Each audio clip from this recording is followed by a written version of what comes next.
రాజులకు రాజు ప్రభులో ప్రభు అయిన యేసుక్రీస్తు నామమున మీకు శుభములు. ఈ రోజు దేవుడు మనకు అనుగ్రహించినటువంటి వాగ్దానము ప్రవక్త అయిన హబక్కూకు రాసిన గ్రంథము 2వ అధ్యాయము 3వ వచనము. ఆ దర్శన విషయము నిర్ణయ కాలమున జరుగును, సమాప్తమౌటకై ఆతురపడుచున్నది. అది తప్పక నెరవేరును. అది ఆలస్యముగా వచ్చినను దాని కొరకు కనిపెట్టుము. అది తప్పక జరుగును, జాగు చేయక వచ్చును. ప్రియులారా, ఈ వాగ్దానాన్ని మనం గమనించినట్లయితే మనకు అనేకమైనటువంటి దర్శనములు రావచ్చు. అయితే అవి వెంటనే జరగటం లేదు అని మనము బాధపడుతూ ఉంటాము. అయితే దేవుడు ప్రతిదానికి ఒక కాలమును నిర్ణయించి ఉన్నాడంట. మనము అనుకొనిన కాలంలో కాదు గాని దేవుడు ఏర్పాటు చేసినటువంటి కాలములో అది జరుగుతుంది. అయితే ఇక్కడ మనకు ఇచ్చినటువంటి రక్షణ వాక్యము ఏదనగా, మనకు కలిగిన నిరీక్షణ ఏదనగా, మనకు వచ్చినటువంటి ఆ యొక్క దర్శనము నిర్ణయ కాలమున జరుగుతుందంట, సమాప్తమౌటకై ఆతురపడుచున్నదంట. అంటే దేవుడు దానిని కూడా త్వరగా చేయాలి అని చూస్తున్నాడు. అయితే ఇక్కడ ఆలస్యము జరిగినా సరే నీవు దాని కొరకు కనిపెట్టుకొనుము. ఎందుకు? దానిని నేను తప్పక నెరవేరుస్తాను. అది ఇక త్వరపడి జరిగేలాగా నేను చేస్తాను. అందుకే ఆ దర్శనము నుంచి నీవు తొలగిపోవద్దు. దానిని గూర్చి నీవు నిరాశ చెందవద్దు.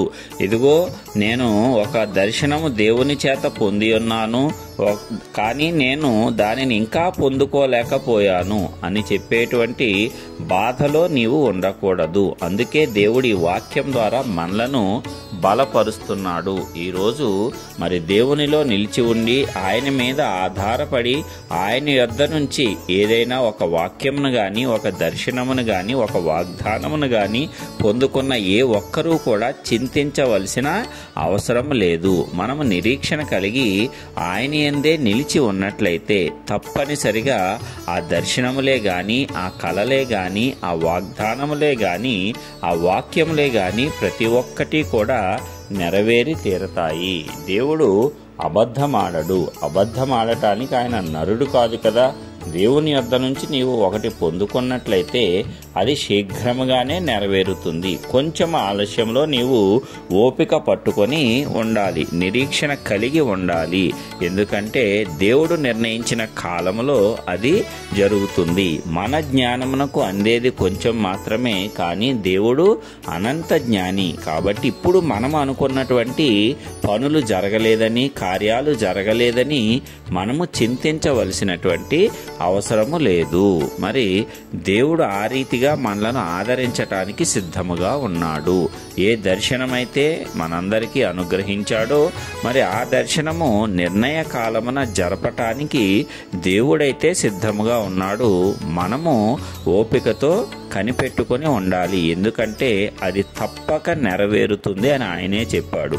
ఆలస్యంగా వచ్చినను దాని కొరకు కనిపెట్టుము అని ఆయనే చెప్పాడు. మరలా అది తప్పక జరుగుతుంది, జాగు చేయక వస్తుంది అని కూడా చెప్పటం జరిగింది. కాబట్టి ప్రియులారా, మనమందరము కూడా ఈ వాగ్దానము ద్వారా, ఈ వాక్యం ద్వారా ధైర్యం తెచ్చుకుందాము, బలము తెచ్చుకుందాము. ఏమాత్రము కృంగిపోకుండా.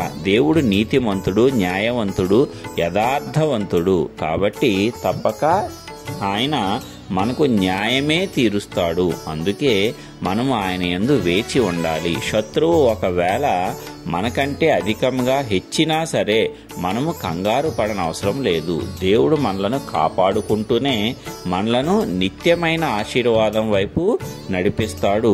అదే విధముగా దేవుడు మనలను రక్షించుకుంటూనే మన యొక్క దర్శనాలన్నిటినీ కూడా నెరవేరుస్తాడు. ఆయన సర్వశక్తిమంతుడైనటువంటి దేవుడు. అందుకే మనము కృంగిపోకుండా దేవుని మీద మాత్రమే ఆధారపడాలి. ఆయనకు సమస్తము తెలుసు. సమస్తము సృష్టించిన వాడు ఆయనే, సమస్తాన్ని ముగించిన వాడు కూడా ఆయనే. కాబట్టి భూత భవిష్యత్ వర్తమాన కాలంలో ఉన్నటువంటి ఆ దేవాది దేవుణ్ణి మనము విశ్వసిద్దాము, నమ్ముదాము. ఆయన కార్యముల యందు నిరీక్షణ కలిగి వాటన్నిటినీ త్వరగా పొందుకుందాము. కాబట్టి మనమందరము కూడా దేవుడు మనకు ఇచ్చిన వాటన్నిటినీ కూడా అతి త్వరలో పొందుకోవటానికి, దానికి కలిగిన నిరీక్షణను మనమందరము స్థిరముగా పట్టుకొని ఉండటానికి పరిశుద్ధాత్మ దేవుడు మనందరికీ శక్తి సామర్థ్యాలను ఇవ్వాలని యేసయ్య నామమున ప్రార్థించుచున్నాను. ఆమేన్.